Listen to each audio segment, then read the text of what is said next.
Hi, this is Seth Gruber with Life Training Institute, and we provide training for pro-life advocates and Christians to make a thoughtful and gracious defense of their pro-life beliefs in the public square so that we can create ambassadors for unborn children to be a voice for these children who are being slaughtered through legalized abortion.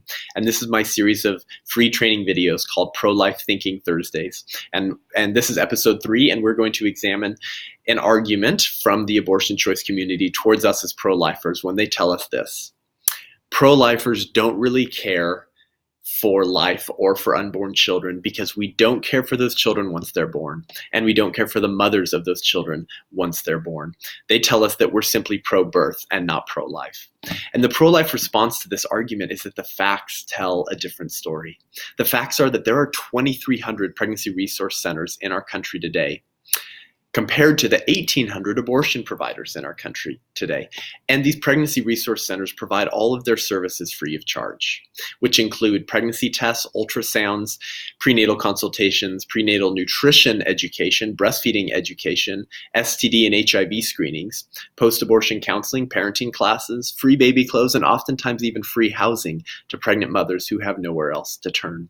But the irony in this argument from the abortion choice community is that even if it's true that we fail to care for these children once they're born and the mothers of these children, at least we're not advocating life-ending services, whereas abortion providers offer abortions for mothers to end the life of their unborn offspring.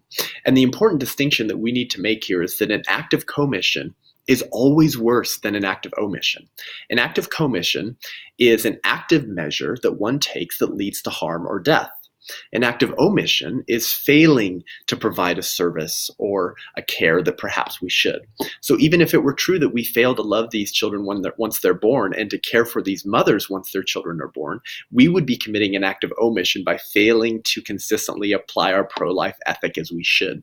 Whereas abortion providers are committing an act of commission.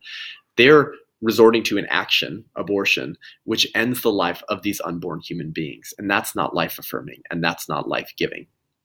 Lastly, though, if we truly fail to apply our pro-life ethic consistently by caring for these children once they're born and the mothers of these children, that would in no way defeat the pro-life argument, which is that abortion is an indefensible act of violence which ends the life of a defenseless unborn human person who shares our common human nature.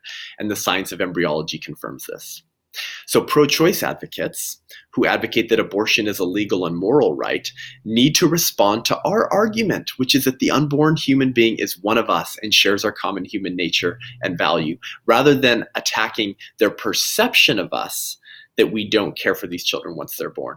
But the facts tell a different story. And there are more pregnancy resource centers in our country than abortion providers. All of their services are free of charge, and they're all life-affirming and life-giving services because they don't provide abortions. We care for the unborn children and their mothers both before and after birth. And even if we didn't, our pro-life argument and belief would still be sound, and pro-choice advocates need to respond to that argument. Thank you for joining me, and I'll look forward to being with you next week for Pro-Life Thinking Thursdays.